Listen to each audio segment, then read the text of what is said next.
Hi all welcome to Shaz World. അപ്പോൾ നമ്മളിന്ന് വന്നിട്ടുള്ളത് വളരെ എളുപ്പത്തിൽ നമുക്ക് ഉണ്ടാക്കാൻ പറ്റുന്ന നല്ല ടേസ്റ്റി ആയിട്ടുള്ള നല്ലൊരു തേങ്ങ അരച്ച മീൻകറിയുടെ റെസിപ്പി ആയിട്ടാണ്. അപ്പോൾ നമുക്കത് എങ്ങനെ ഉണ്ടാക്കാമെന്ന് അറിയാനായിട്ട് നേരെ നമ്മുടെ വീഡിയോയിലേക്ക് പോവാം.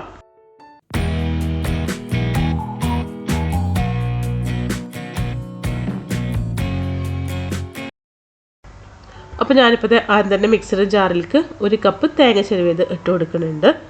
ഇനി നമുക്ക് ഇതിലേക്ക് ഒരു 2 ചെറിയ ഉള്ളി, ഒരു വലിയ വെളുത്തുള്ളി, ഒരു ചെറിയ കഷ്ണം ഇഞ്ചിയും കൂടി ഇട്ട് കൊടുക്കാം. ഇനി ഇതിലേക്ക് ഒരു ടീസ്പൂൺ പെരിഞ്ജീരകം ഇട്ട് കൊടുക്കുകയാണ്. അതുപോലെ തന്നെ വളരെ കുറച്ചൊരു 1/4 ടീസ്പൂൺ ഉലുവ ഇട്ട് കൊടുത്തിട്ടുണ്ട്. ഇനി ഇതിലേക്ക് ഒരു 1/2 ടേബിൾ സ്പൂൺ മഞ്ഞൾപ്പൊടി, ഒരു 1.5 table spoon Kashmiri chilli powder, എരിവുള്ള മുളക് പൊടിയാണെങ്കിൽ അത്രയും വേണ്ട. ഇനി ഇതിലേക്ക് ആവശ്യത്തിലുള്ള വെള്ളം കൂടെ ഒഴിച്ചിട്ടൊന്ന് അരച്ചെടുക്കണം. ആദ്യം തന്നെ ഒരുപാട് വെള്ളം ഒഴിച്ചു കൊടുക്കേണ്ട, കുറച്ച് വെള്ളം ഒഴിച്ചിട്ട് നല്ലപോലെ ഒന്ന് അരച്ചെടുക്കാം. എന്നിട്ട് പിന്നെ നമുക്ക് ഇതിലേക്ക് ആവശ്യത്തിലുള്ള വെള്ളം ഒഴിച്ചു കൊടുത്താൽ മതി. അപ്പോൾ ഞാൻ നല്ലപോലെ ഒന്ന് അരച്ചെടുക്കട്ടെ. ഇപ്പോൾ നല്ലപോലെ അരച്ചെടുത്തിട്ടുണ്ട്. ഇപ്പോൾ ചട്ടിയിലേക്ക് ഒഴിച്ചു കൊടുക്കുകയാണ്. ഇപ്പോൾ ഞാൻ ഫ്ലെയിം ഓഫ് ചെയ്തിട്ടുണ്ട്, ഫ്ലെയിം ഓൺ ചെയ്തിട്ടില്ല. ഇനി ആ മിക്സിയുടെ ജാറിലേക്ക് തന്നെ ഒരു 1 കപ്പ് വെള്ളം കൂടെ ഒഴിച്ചിട്ട് ഒന്ന് നല്ലപോലെ കഴുകിയിട്ട് ഇതിലേക്ക് ഒഴിച്ചു കൊടുത്തിട്ടുണ്ട്. ഇനിയിപ്പോൾ നമുക്ക് ഈ ഒരു കറിയിലേക്ക് ആവശ്യത്തിലുള്ള വെള്ളം ഒഴിച്ചു കൊടുക്കണം. അപ്പോൾ ഒരു 1/2 കപ്പും കൂടെ നല്ല ചൂടുള്ള വെള്ളത്തിലേക്ക് ഞാൻ ഒഴിച്ചു കൊടുത്തിട്ടുണ്ട്. ഇനി നമുക്ക് ഇതിലേക്ക് കുറച്ച് സാധനങ്ങൾ ഇട്ട് കൊടുക്കാനായിട്ടുണ്ട്. ആദ്യം തന്നെ ഞാനിപ്പോൾ ഒരു 2 പച്ചമുളക് ഒന്ന് 2ആയിട്ട് കട്ടിയിട്ട് ഇട്ട് കൊടുക്കുകയാണ്. ഇനി നമുക്കിതിലേക്ക് കുറച്ച് കറിവേപ്പില ഇട്ട് കൊടുക്കാം. ഇനി തക്കാളി, ഒരു ചെറിയ തക്കാളിയുടെ പകുതി ഒന്ന് കട്ട് ചെയ്തെടുത്തിട്ടുള്ളതാണ്, അതും കൂടി ഇതിലേക്ക് ഇട്ട് കൊടുക്കാം. ഇനി നമുക്കിതിലേക്ക് ആവശ്യമായിട്ടുള്ള പുളിവെള്ളമാണ്. അപ്പോൾ ഏകദേശം ഒരു 1/4 കപ്പ് പുളിവെള്ളം ഉണ്ടായിരിക്കും, അതും കൂടി ഇതിലേക്ക് ഒഴിച്ചു കൊടുക്കുന്നുണ്ട്. ഇനി ഈ പാത്രത്തിലേക്ക് തന്നെ ഒരു 2 ടേബിൾ സ്പൂൺ വെള്ളം ഒഴിച്ചിട്ട് ഒന്നും കഴുകിയിട്ട് അതും കൂടി ഇതിലേക്ക് ഒഴിച്ചു കൊടുക്കുകയാണ്. അപ്പോൾ നമുക്ക് എത്രയാണ് വെള്ളം ആവശ്യം അതിനനുസരിച്ച് വേണം ഇതിലേക്ക് വെള്ളം ഒഴിച്ചു കൊടുക്കാനായിട്ട്. പിന്നെ ഈ മസാലയുടെ ഒക്കെ ഒരു പച്ചമണം മാറുന്നത് പോലെ നല്ലപോലെ ഒന്ന് വെന്ത് ഒന്ന് വറ്റി വരണം. ഇനിയിപ്പോൾ ഞാൻ ഇതിലേക്ക് ഇതുവരെ ഉപ്പൊന്നും ഇട്ട് കൊടുത്തിട്ടുണ്ടായിരുന്നില്ല. ഇനി ഇതിലേക്ക് ആവശ്യത്തിനുള്ള ഉപ്പും കൂടെ ഈ ഒരു സമയത്ത് തന്നെ ഇട്ട് കൊടുക്കാം. പിന്നെ ഞാൻ തേങ്ങ അരച്ച മീൻകറി വെക്കുമ്പോൾ അതിലേക്ക് മല്ലിപ്പൊടി ഇട്ട് കൊടുക്കാറില്ല. മല്ലിപ്പൊടി ഇടാതെ ഉണ്ടാക്കുമ്പോഴാണ് ഈ ഒരു കറിക്ക് നല്ല ടേസ്റ്റ്. അപ്പോൾ എല്ലാം കൂടെ ഒന്ന് മിക്സ് ചെയ്തെടുത്തിട്ടുണ്ട്.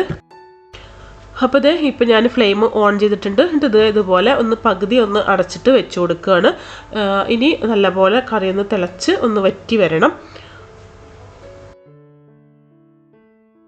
കറിയൊക്കെ നല്ലപോലെ ഒന്ന് തിളച്ച് വന്നിട്ടുണ്ട്. നമ്മൾ ഇടയ്ക്കൊന്ന് ഇളക്കി കൊടുക്കണം, ഒന്നും കൂടെ തിളച്ച് ഒന്ന് വറ്റി വരാനായിട്ടുണ്ട്. നമ്മൾ തേങ്ങ അരച്ച കറി ആയതുകൊണ്ട് തന്നെ ഇടയ്ക്കൊന്ന് തുറന്ന് ഇളക്കി കൊടുക്കണം, അല്ലെങ്കിൽ അതിങ്ങനെ ചെറുതായിട്ടൊന്ന് പിരിഞ്ഞ പോലെ തോന്നും. അത് ഞാൻ ഇളക്കി കൊടുത്തിട്ടുണ്ട്. ഇതൊന്ന് അടച്ചു വെച്ചിട്ട് ഒന്നും കൂടെ ഒന്ന് തിളച്ച് കറി ഒന്നും കൂടെ ഒന്ന് കുറുകി വരാനായിട്ടുണ്ട്. ഒന്നും കൂടെ തിക്കായിട്ട് വരുന്ന സമയത്ത് വേണം നമുക്കിതിലേക്ക് മീനിട്ട് കൊടുക്കാൻ. അതുപോലെ മസാലയൊക്കെ നല്ലപോലെ വെന്ത് വരണം. അപ്പോൾ ഞാനിപ്പോൾ ഒന്നും കൂടെ ഒന്ന് പകുതി അടച്ചിട്ട് വെച്ച് കൊടുക്കുകയാണ്. ഒന്നും കൂടെ നല്ലപോലെ തിളച്ച് വരട്ടെ. ഇപ്പോൾ കറിയൊക്കെ നല്ലപോലെ തിളച്ച് വന്നിട്ടുണ്ട്, മസാലയൊക്കെ നല്ലപോലെ വെന്തിട്ടുണ്ടായിരിക്കും. നമുക്കൊന്നും കൂടെ ഒന്ന് ഇളക്കി കൊടുക്കാം. നല്ലപോലെ ഒന്ന് ഇളക്കി കൊടുത്തതിന് ശേഷം നമുക്കിതിലേക്ക് മീനിട്ട് കൊടുക്കാം. അപ്പം ഞാനിപ്പോൾ ഇവിടെ എടുത്തിട്ടുള്ളത് ഏകദേശം 1/2 കിലോ മീനാണ്. അയില വെച്ചാണ് ഞാനിപ്പോൾ ഈ കറി വെക്കുന്നത്. നിങ്ങൾക്ക് ഏത് മീൻ വെച്ചിട്ടും ഇതുപോലെ തന്നെ ഉണ്ടാക്കിയെടുക്കാവുന്നതേ ഉള്ളൂ. പെട്ടെന്ന് നമുക്ക് എടുക്കാൻ പറ്റുന്ന നല്ലൊരു കറിയാണിത്. അപ്പോൾ ഞാനിപ്പോൾ കഴുകി വൃത്തിയാക്കി വെച്ചിട്ടുള്ള അയില ഇതിലേക്ക് ഇട്ട് കൊടുക്കുകയാണ്.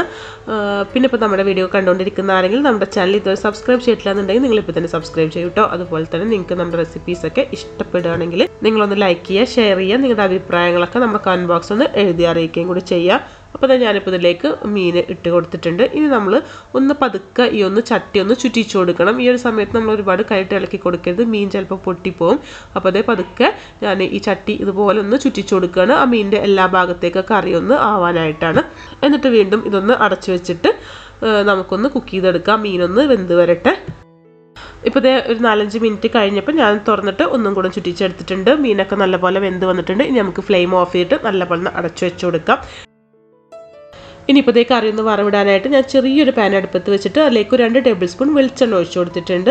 വെളിച്ചെണ്ണ ഒന്ന് ചൂടായി വരുന്ന സമയത്ത് ഞാൻ അതിലേക്കൊരു 6-7 ചെറിയ ഉള്ളി നല്ല തിന്നായിട്ടൊന്ന് കട്ടിയിട്ട് ഇട്ട് കൊടുക്കുന്നുണ്ട്. ഇനി നല്ലപോലെ ഇതൊന്ന് കളറ് മാറി വരണം.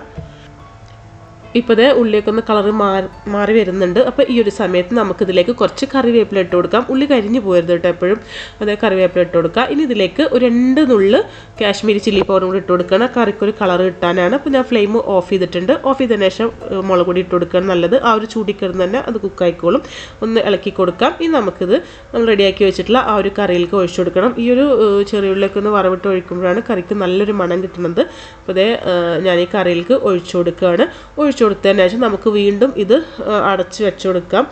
കുറച്ച് സമയം അതിലങ്ങനെ ഇരിക്കട്ടെ. എപ്പോഴും മീൻ കറി വെച്ച് കുറച്ച് സമയം കഴിയുമ്പോഴാണ് അതിന് കറക്റ്റ് ഒരു ടേസ്റ്റ് കിട്ടും.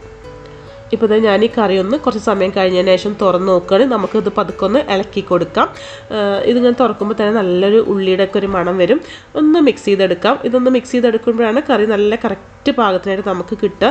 നല്ല ചോറിൻ്റെ കൂടെയും അപ്പത്തിൻ്റെ കൂടെയും പത്തിരിയുടെ കൂടെ ഒക്കെ കഴിക്കാൻ പറ്റുന്ന നല്ലൊരു കറിയാണിത്. ഇരിക്കും തോറും ഈ കറി ഒന്നും കൂടെ തിക്കായിട്ട് വരും. അപ്പോൾ ഇനി നമുക്കിത് ചോറിൻ്റെ കൂടെ എന്തിൻ്റെ കൂടെ ആണെങ്കിലും ഇപ്പോൾ തന്നെ സെർവ് ചെയ്യാം. കുറച്ച് സമയം കൂടുതൽ ഇരിക്കുകയാണെങ്കിൽ കൂടുതൽ തിക്കായിട്ടും വരും, നല്ല ടേസ്റ്റി ആയിട്ടും കിട്ടും. അപ്പോൾ ഇത് വളരെ പെട്ടെന്ന് ഉണ്ടാക്കാൻ പറ്റുന്ന നല്ല ടേസ്റ്റി ആയിട്ടുള്ള നല്ലൊരു മീൻ കറിയാണിത്. അപ്പോൾ നിങ്ങൾ എന്തായാലും ട്രൈ ചെയ്ത് നോക്കുക. നമ്മൾ പല ടൈപ്പ് മീൻ കറിയും ഇട്ടിട്ടുണ്ട്. എന്നിട്ട് ഞാൻ എപ്പോഴും പറയാറുള്ള പോലെ തന്നെ നിങ്ങൾക്ക് ഇഷ്ടപ്പെട്ടാൽ, നിങ്ങൾക്ക് ഇഷ്ടപ്പെട്ടില്ലെങ്കിൽ നിങ്ങളുടെ അഭിപ്രായങ്ങൾ നമ്മുടെ കമൻറ്റ് ബോക്സിലൊന്ന് എഴുതി അറിയിക്കുകയും കൂടി ചെയ്യാം. അപ്പോൾ നമുക്കിനി ഇതുപോലെ അടുത്ത നല്ല റെസിപ്പിയൊക്കെ ആയിട്ട് വീണ്ടും കാണാം. അതുവരേക്കും ബൈ ബൈ.